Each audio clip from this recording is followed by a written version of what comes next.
This is Jeffrey Sitcov with Doors of Change, and you're watching the Breaking Down Show. Yeah, the Break It Down Show, we're live and on location in lovely San Diego area, and Pacific Ocean's right out the window right there behind Jeffrey's head, and I appreciate you coming in. I love, I love charity. I love pushing folks hard to, like if you're in your life, if you've sort of sorted things out, it's time to start to reach out and help each other out. One of the things, we often get tied up in like the federal government, what we're going to do, Jeffrey, like, oh, what are we going to do? But oftentimes, if we just look to our neighbor left and right and we say, hey, what can we do right here locally, and find folks in need, gosh, there's plenty of need out there. And you guys have done something remarkable here in San Diego County. So I wanted to talk about what you folks are doing. And look, these folks are, look, they're young people. And oftentimes, look, I was a bit of a free range kid and it was dangerous to go home. And so I grew up, look, my parents did the best job. My mom was great. But you also, when you're out of the house, you come up with your own kooky ideas about what being an adult is. Then you become an adult and you're like, oh man, I actually have to slow down a little bit and actually become an adult because you get wired the wrong way a little bit. And so let's talk about what you guys do and talk about these young kids that you try to help out. Yeah. Doors of Change is a 501c3 nonprofit organization who for the past 22 years has helped homeless youth, the ages 17 to 25, we call them the transitional age youth, off the streets into housing and self-sufficiency. And these kids are homeless not by choice. They're homeless because if 40% of them are LGBTQ+, and they tell their parents they're gay and they kick them on the streets today in 2024, or they come from such dysfunctional families, their parents are drug addicts, their parents are alcoholics, they're abusive, sexually abusive, physically abusive, verbally abusive, so the kids can't live at home anymore and they have to leave. And it's actually safer for them to be on the streets than in their dysfunctional families' houses. And this is here in California. We're not talking about somewhere where we might expect behavior like this is California. No, this is national. Okay. There's 4.2 million homeless youth between the ages 17 and 25 in America today, and it's disgusting. Yeah. And all we find is that they don't trust anybody because they have been taken advantage of by every adult that they've met. And so they don't know who to trust. Right. And because of that, they don't know how to get off the streets. So our goal is to gain trust very quickly, which we've done, and to be able to actually get them the resources they need to get all the mental health assistance that they need, to get insurance, to get all different things that they need to get in housing. And we've helped over 2,800 kids get off the streets into safe housing since 2001. So what's the first step? Like, what do they need? I mean, first off, you have to build trust. I imagine that's the first step. Who do they trust? They don't trust anybody. For many years, we had an award-winning music and art program, in which we saw over 8,000 kids in that program. We gave them free art lessons, free music lessons, and they developed trust very quickly because they saw that we were teaching them for free, we were really giving them food, giving them clothes, and we didn't want anything in return other than to help them. And so they started trusting us very quickly. Well, since COVID, everything has changed. We had to close our program down, and now since COVID, one of the results of it is that the kids are spread out. They're scattered everywhere. Instead of being in one or several places together, they're scattered individually. And so there's really no place in San Diego right now that there's a concentrated enough of the transitional age youth to have a program. But we had to reinvent ourselves because these kids still needed our help. And so what we did is we actually went and developed a brochure, a flyer with UCSD students. And it's colorful, as you can see. And that flyer attracted kids to look at it. And they saw all the different things that we could list to help them. Free computers we give them, free phones, different things that for, free medical services, psychological services, etc. And they started calling us. And the more we helped them, the more they told their friends, and the more kids started calling us. In the last 2 years alone, in San Diego alone, we've helped 688 youth get housing. And these kids, even though we're doing it in San Diego, they're from all over the United States because they're not in Buffalo, Chicago, Philadelphia. It's too cold, for many months of the year. They come out west, they can live outside all year round, and so that's why they come to San Diego. Yeah. Well, and San Diego is nice to come to. I mean, if you're going to go somewhere and you don't have anything, may as well have nothing here. Yes. What inspired this? This is such a big mission, and it must come from somewhere. I happen to be a physical therapist by profession. I practiced for 18 years. I had a spinal cord injury 23 years ago that I could not do my profession, which I did for many years successfully in my own practice. And I kept, doing a lot of soul searching and saying, stop feeling sorry for myself. What can I do to help others? And physical therapy is a helping profession, and so I wanted to help others. And I just decided that the kids right now are so messed up, they need help and they need to make better choices. They're making the wrong choices. The Columbine shooting happened, Santee shooting happened, the escalation of violence was getting worse and worse and worse. And so I interviewed 100 nonprofits, and one of the times I went on the streets on outreach to see how homeless kids were found and how they handle them. That one experience 22 and a half years ago literally changed my life. And I said at that night on, I've got to help get these kids off the streets so they can have a better life for themselves. And that's what motivated it. You tied in music, though, so where does that come from? Well, music touches the soul. And I brought a blues group in to the shelter that we're working with, and Storefront Shelter at that time. It's the only homeless shelter for kids 12 to 17.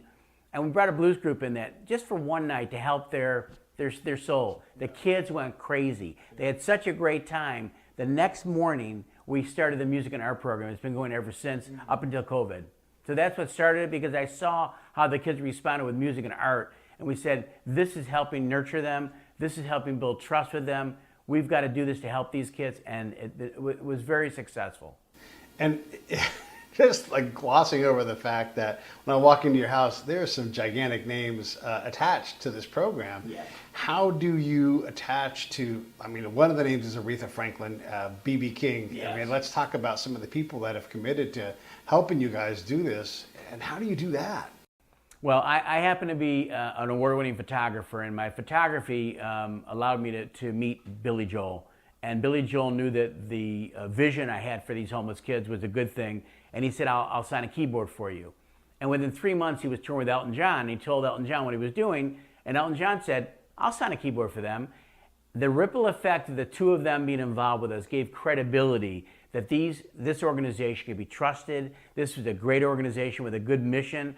And so many organizations, many musicians came on board, the Rolling Stones, Carlos Santana. This is just some of the musicians that have helped us along the way, just so people can see, Etta James, B.B. King, Buddy Guy, Steve Winwood, Tony Bennett, the Rolling Stones.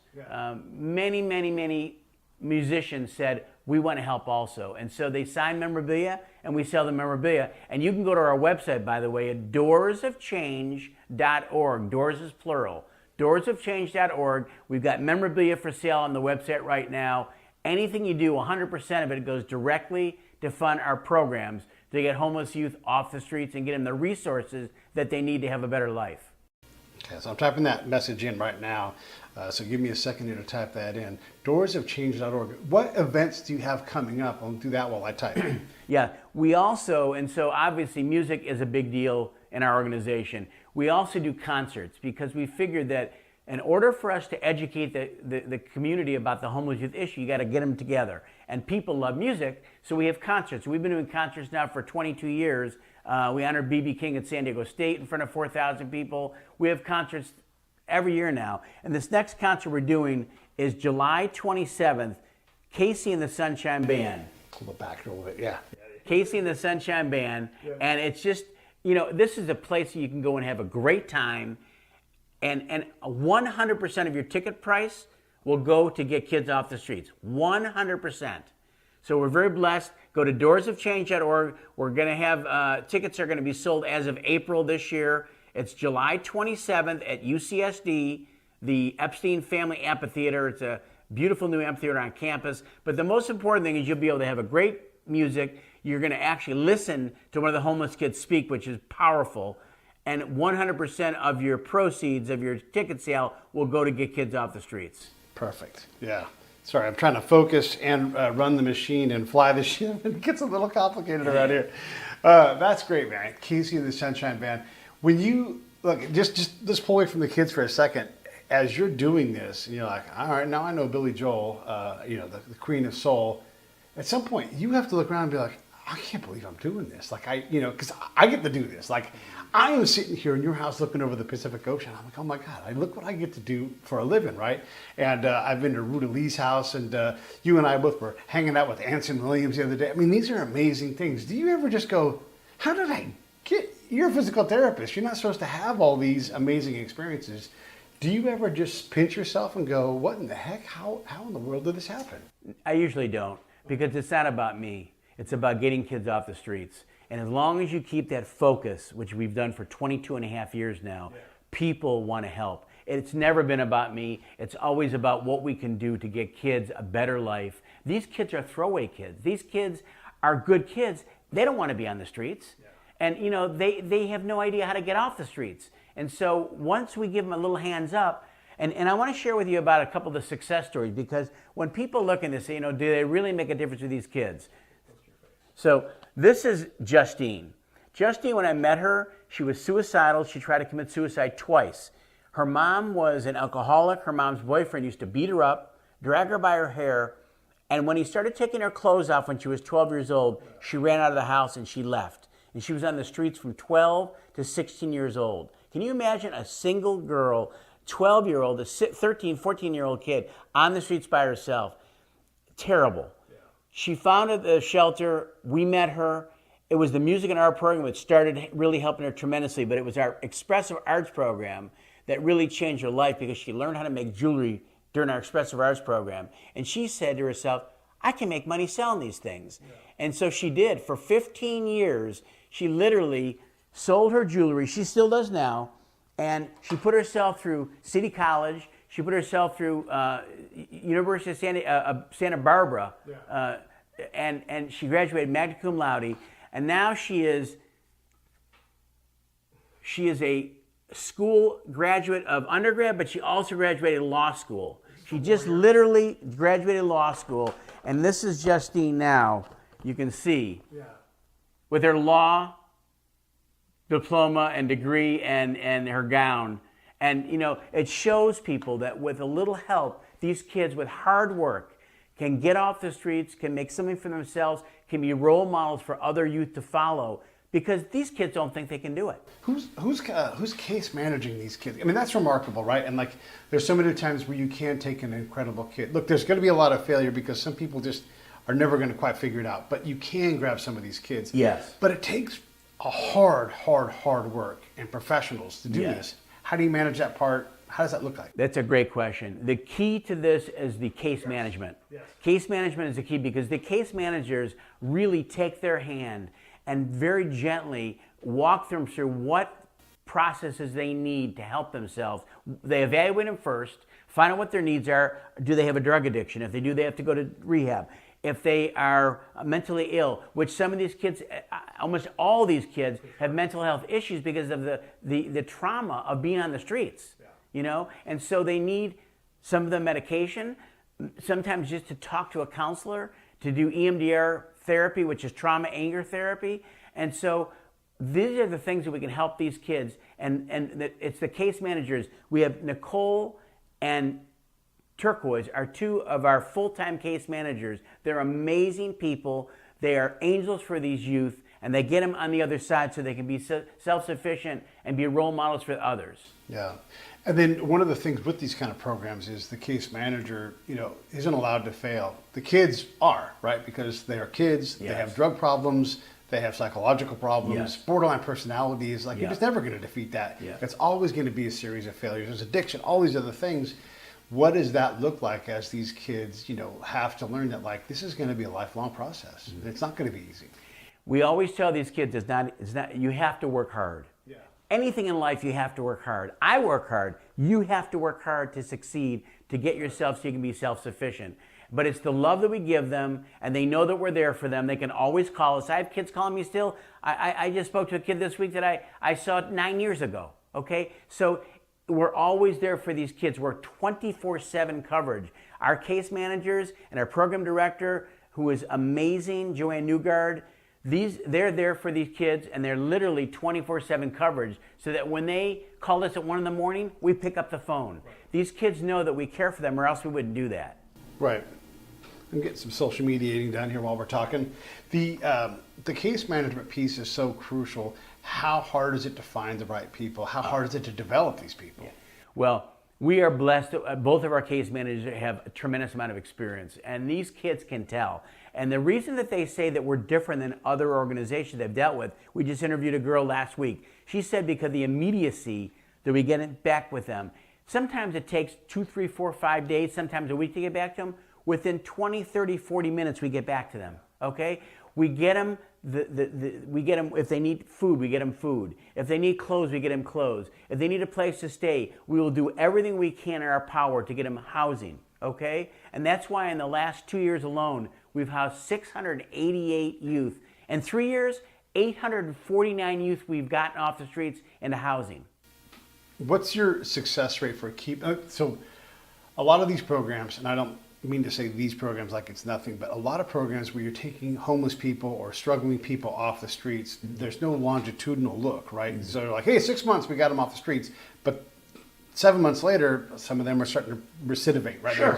Sure. Some of them are always going to fall out. Right. You know, you can do the best you can to support them, but they have to do the work themselves. Right. And if they need help, we will give them help. Right. And so we find that a high percentage of our youth stick and are successful because we have appropriate referrals. Yeah. We have many partners in our community that we work with. We have about 67 partners right now that we work with, and many of them have housing, okay? And so when we call them up and say, you know, Dorothy needs housing, right, and we give her the appropriate referral, they usually stick, and they, instead of just dropping out from the housing, they stay and they continue with case management. They go to school, they get job training, whatever they need to be self-sufficient. But because we give them appropriate referrals, they usually do well. Right now, there's people like going, well, all right, Pete, you've convinced me, right? Yeah, and so we want to give people the call to action. Like, what do they do? Like, what's the best way to help? Like, what's the most? Because what people hate is like, I'm going to send a check in. I have no idea what's going to happen. Sure. I'm never going to get called back. So, what is the most direct form of help? And you know, if this touches you, and this is all real stuff. You know, when you see Justine, Tyler, Matthew, all these kids that we work with, this is the real deal. If you're touched, go to doorsofchange.org. Doors is plural. You can make a donation of any amount. It could be $10, it could be $100, whatever you can give. 70% minimum of that money goes directly to fund these kids' programs. You need expenses. There's always expenses for supplies, for administration of the staff. But 70% will go directly to help these kids get off the streets, give them the resources that they need to be successful and sufficient, be self-sufficient in their life. Doorsofchange.org. Now, you can also go to our concert. You can also go to Casey and the Sunshine Man concert on July 27th. And again, this is going to be on our website for sale in April. So go to Doors of Change. You know, in April, you can get tickets in San Diego. We appreciate that. But the biggest thing is do something. If you don't do anything, no matter how touched you are, it doesn't mean a damn thing if you don't take action to make a difference. I like San Diego. I like Casey the Sunshine Band. I like music. Well, let's all go. Let's go in April. I'll go. Everybody wants to go. Come on, let's go. So I'll do my best to get out to the concert and support in that way. What if someone just like, look, I don't have any money, but I want to help. Same thing, doorsofchange.org. Doorsofchange.org. You know, they might know someone that has a business that wants to be a sponsor of our concert. Right. You know, everybody knows someone that has businesses, and if they want to help the community, help kids get off the streets, promote their business, their logo will be in many places that we place them. It's a win-win for everybody. Yeah. But really, we have an angel team, by the way. The California Angels allowed us to trademark the name Angel Team. Oh. They've only given it to us, so we're the only ones that have actually given it besides the California Angels because they knew they had to do with just youth homelessness. And for $18 a month or $11 a month, be an angel. Automatic payments on your credit card every month for $11, for $18, for $20, for $30, whatever you want. Be on our Angel Team. So we'll get money coming in every month from 500 to 1,000, 2,000 people. That will help us so we can actually hire another case manager and help more kids. Right now we're seeing about 100 youth right now in our, that we're dealing with and working with right now. And we need to help more because there's so many kids out there that with a little help can really break the cycle. And by the way, the transitional age youth from 17 to 25, they're the most underserved of the entire population. However, they are the most successful of breaking the cycle. When you mentioned about breaking the cycle of all these age groups, they're the most successful of breaking the cycle. Why?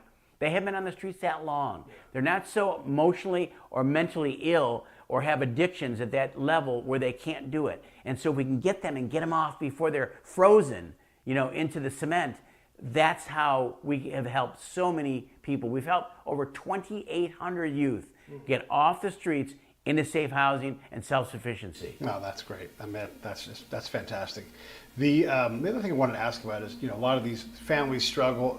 Maybe a parent has an addiction. Maybe they get over it. Do you work to, at all reattach them to families, like when it's appropriate? That's a great question. We usually do not attach them to the families unless it's safe. Right. And most of the time it's not safe. Yeah. That's why they're on the streets. Yeah. So we don't work with the parents, we work with the kids. We teach the youth how to help themselves. Because again, the reason they're on the streets is because it's dysfunctional so bad. And the parents, because of their addiction, whether it's alcohol, drugs, etc., or mental illness, we cannot help the parents, but we can help the youth. Right. So the biggest things we've learned right now is loads of kids on the street for the LGBTQ participation, like for them, like it's part of their life. They've got parents that are unable to cope with that for whatever reason it is, lots of reasons. I'm trying to get them off the street. These kids are recoverable, and you guys are digging in on that problem. And one of the vehicles you're using is art, and one of the vehicles you're using is music. Where do you want to expand to? I mean, do you want to expand regionally? Do you want to expand into other avenues to create more ways to get kids into your guys' funnel so you can wrap your love in arms? That's a great question also. Yeah. One of the ways we've expanded locally, and we want to continue to expand locally because we have to help ourselves first. We have to help our community first. And so one of the ways we expand is because a lot of kids sleep in their cars right now. San Diego State University, 10% of the students at San Diego State are homeless. 10%. And they're living in their cars, many of them. And so when a car has an issue, the transmission doesn't work, the battery, it goes kaput because, they're living in their car, they use a lot of their battery. We actually help replace the batteries, we help the transmission repair, we help tires, so that the kids can continue to go to work. If their car isn't working, they can't go to work. So they're going to be, again, homeless and without an income. So that's how we've expanded. We continue to expand and now paying first and last month's rent. And that's an expansion because to pay first and last month's rent, that's a lot of money. But if we don't do that, the kids are not going to be long-term in a house.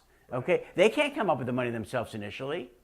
Yeah. So we are doing that now. And that takes money. And if you see this and if you're touched, whatever you can make a donation, please make a donation. Yeah. I mean, I did this work for 10 years without a dime, okay? And so I'm not in this to make money. I make $30,000 a year right now. That's nothing. That's the pay for some of my bills.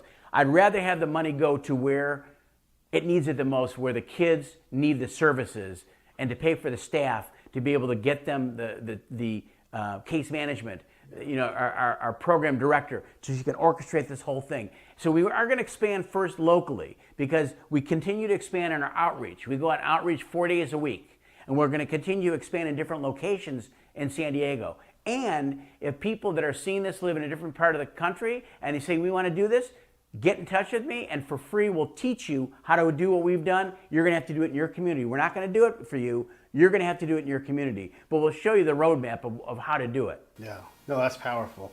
The Orange County area is just north of you. Are you looking at trying to get up there? And then obviously LA. I mean, you could spend the rest of your life just trying to master these three counties. Yeah. Oh, and by the way, Riverside and San Bernardino, like there's millions of people here, right. So there's a lot of problems just locally. Yeah, and all those areas are within 2 hours of us. Yeah, Ventura and Santa Barbara, I mean, there's a lot of people, millions and millions of people. Yes, if people are touched by this, come to the concert.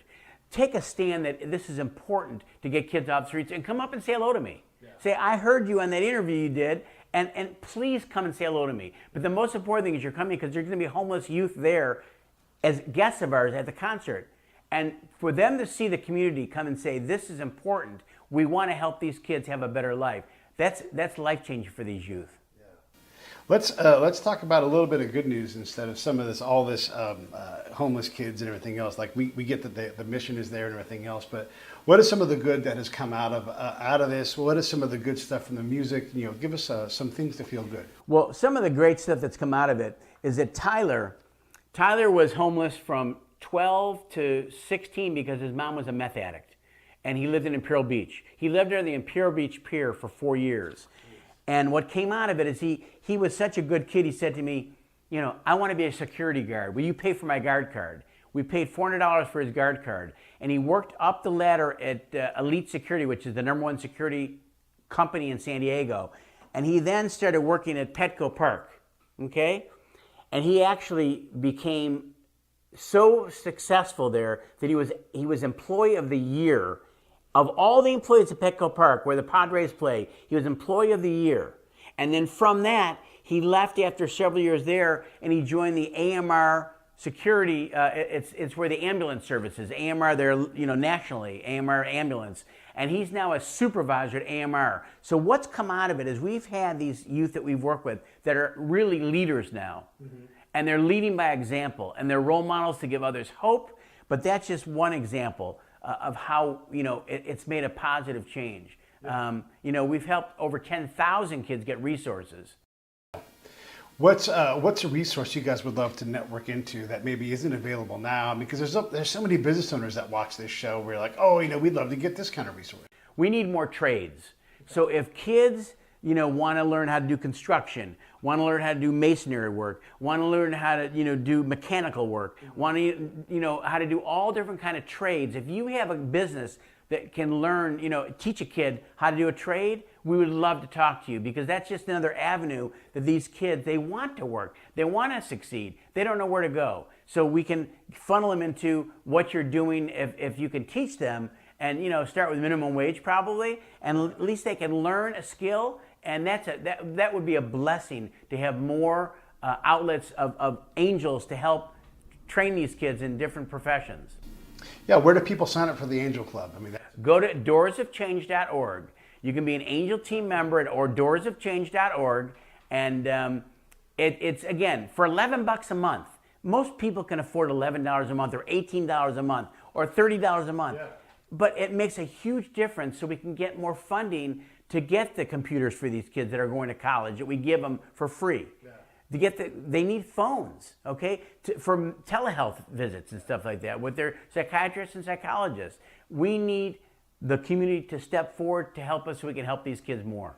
If you've got a resource and you're from a company or whatever it is, and you want to reach in and say, hey, like one of my buddies works for, and I'll just put him on the spot. My buddy Mark works for Interstate Batteries, and they're like, hey, we would love to be able to help. Sure. Have them get in contact. What they do is go to our website of doorsofchange.org, and there's a thing that if you want to contact us, send me an email or whatever, and we'll get in contact with you. Because again, we need more people in the community to say, listen, I can help this, because I see these kids are succeeding. Look at Tyler, look at Justine, and there's many, many others. When you go to the concert, by the way, you'll get a book for free, and it's a 52-page book, and it has all these different stories of the kids' lives and what we do, and pictures of the youth.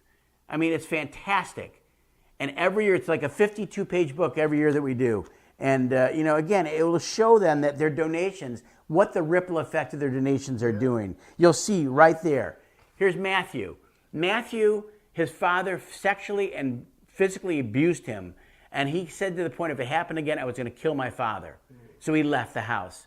And he became so successful, he saved over $20,000 working to put himself through college. Now he has 2 degrees, computer science and engineering. He's making a 6-digit income in Northern California, and he's got a 1-year-old kid now, okay, as a son, that he's a good father. So these are the ripple effects of your help of what it's doing. Yeah, no, that's powerful. Look, you have covered, you're powerful, you're fast, you get to the point. What else do you want to get into before we wrap this thing up? Because you've covered everything. You've answered all my questions. I just want to ask you that if you're touched by this, and we have been able to help because the community is involved.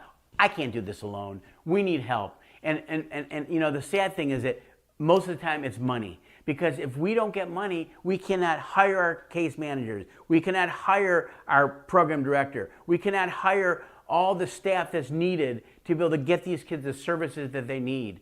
And so whatever you can donate, we appreciate. It could be $10. That's great.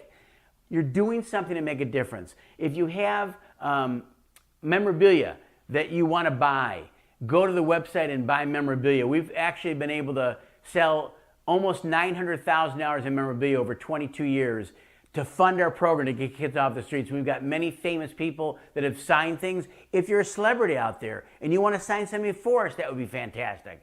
So, these are the kind of ways you can help us.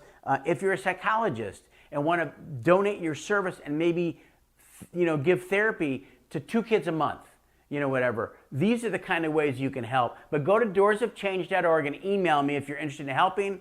Most importantly, make a donation, buy the memorabilia, come to our concert, and together we can get more kids have a life that they can be proud of, that they're not sucking out of the community, but they're adding to the community. And again, they don't want to do this, but they have no choice. Yeah.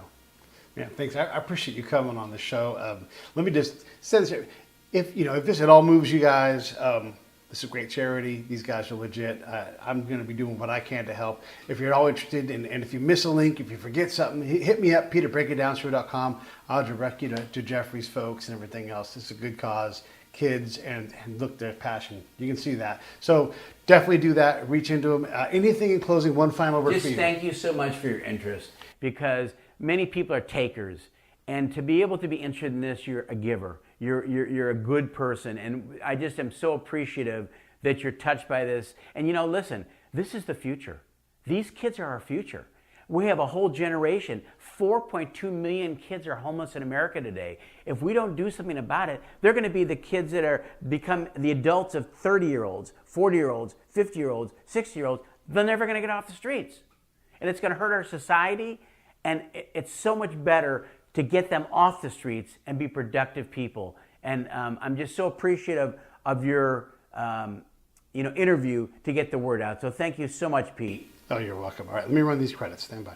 Hey, thanks for watching the show. I really appreciate it. Right here, you can subscribe. Please do that. It makes the show grow. Hit that notification bell so you know which incredible guest is coming up next. Down below is the PayPal link. You can put a small subscription in. That is an enormous help. All that money goes right back into the show. And then right up over here are the next episodes you should listen to, curated by yours truly. Thank you so much.